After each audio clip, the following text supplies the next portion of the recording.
In this century, great strides have been made toward the goal of subverting our republic into a democracy. The foremost tactic of the subverters is subversion of language. By calling America a democracy until people thoughtlessly accept and use the term, the totalitarians have obscured the real meaning of our principles of government.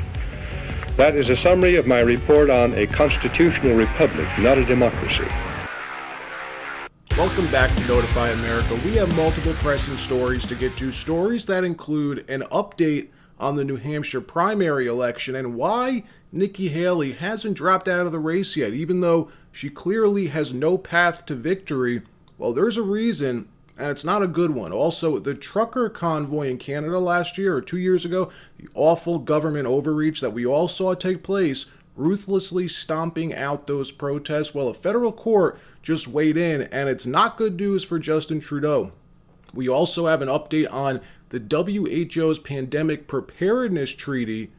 Is the deal about to fall apart? Well, we hope so. And also, liberals near Chicago, Illinois, who have been strongly supporting open borders, are forced to put up or shut up as they are asked to open their homes to help house the massive overflow of illegal migrants who have no place to stay. But before we get started, thank you for liking and sharing these videos. It really helps me out. Also, make sure to subscribe to the channel so you continue receiving these daily updates.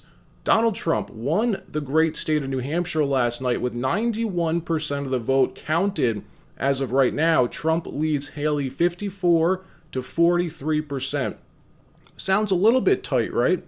Well, here's the thing. New Hampshire has a massive independent voting bloc, and anyone can vote in their primary elections, which is what the Trump campaign was concerned about. If there were going to be Democrat voters who decided to vote for Haley just to keep Trump off the general election ballot. For example, here's a clip from CNN yesterday showing how Democrats were doing this, purposefully voting for Haley just to keep Trump out of the election. Watch this. Nikki Haley. And why did you vote for Nikki Haley? It's a vote against Trump. I think it would be better to have her against Biden in the elections than it would be Trump and her. Do you consider yourself generally independent, Republican, or Democrat? Democrat. So when you undeclared, you voted for Nikki Haley. If it was Nikki Haley against Joe Biden in a general election, who are you voting for? Joe Biden. What is the... So with New Hampshire now over, Trump's won. He won both contests so far, Iowa and New Hampshire, yet Nikki Haley refuses to drop out. She swore last night, actually, that she's going to continue to stay in the race until the end, even though she's got no shot at beating Trump. So what's going on? What's the point of this? Well, she's a puppet, folks. Her biggest donors are the same people who are bringing these lawsuits to keep Trump off the ballot, some of them at least, and they're telling her to stay in the race. They're continuing to fund her campaign, which means if Trump is removed via judicial fiat, or if some other unforeseen event arises between now and Election Day taking him out of play, we're then left with Nikki Haley as the Republican candidate. This is actually what Vivek Ramaswamy's been warning about. It looks like it may be playing out exactly as he predicted. Here's a quote from the Wall Street Journal editorial board last night. They write this: if she can remain competitive, there's an argument for Ms. Haley to stay in the race through the July convention. Mr. Trump faces a treacherous legal road. Ms. Haley could stay in the race, rack up delegates, and see what happens if he's found guilty. Strange things can happen with candidates who are this old and this disliked by a majority of the public. The 2024 election, look, that explains it clear as day. What's happening behind closed doors, folks? Discussions are being had, plans are being talked about, how she's in the perfect position to take over as the Republican nominee. Here's MSNBC talking about it openly on the airwaves last night. Watch this.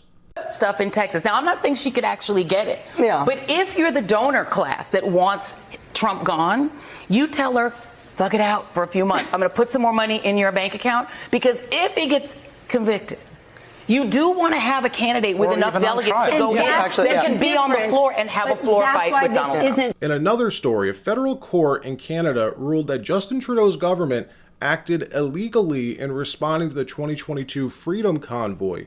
That was when Trudeau invoked the Emergencies Act for the first time in Canada's history in order to crush the working class people of Canada who were just trying to make their voices heard, something that Trudeau is always talking about supporting protests, etc. He supported the BLM protests.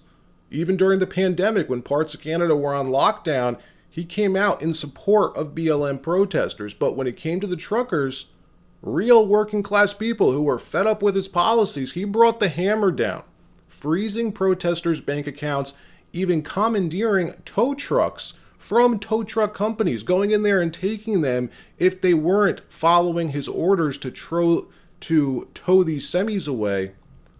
That's what they actually did, commandeered tow trucks, because tow truck companies, possibly supported the protesters. They didn't want to take part in the executive order that he passed. Just a clear abuse of power. The Deputy Prime Minister made a statement following the court's ruling saying they plan to appeal the court's decision. This is the same Deputy Prime Minister, by the way, that we watched the other day as her security detail bumped into a reporter who was trying to ask her a question, reporter from Rebel News, who the Trudeau government doesn't like, and they arrested him for assault charges because her security detail bumped into him. Absolutely crazy. We made a whole video about that. It's worth watching. In another story, the World Health Organization's global pandemic treaty currently being negotiated is at risk of falling apart. Dr. Tedros, WHO's Director General, told the executive board in Geneva yesterday, or on Monday, saying a torrent of fake news, lies, and conspiracy theories are to blame for lack of progress. The pandemic agreement, or this treaty, has a deadline of May 2024 and 4 months from today, and apparently there's a number of nations now who are having reservations, expressing concern that they may face some backlash if they sign on with the current language in the deal. Now, if you're not familiar with the story, people are concerned that the pandemic treaty would give the WHO the power to supersede your country's own government when deciding how to respond to a future pandemic, things like that. The language in the current draft allows the WHO to dictate what a pandemic is, who should lock down, jabs, masking, all that kind of stuff.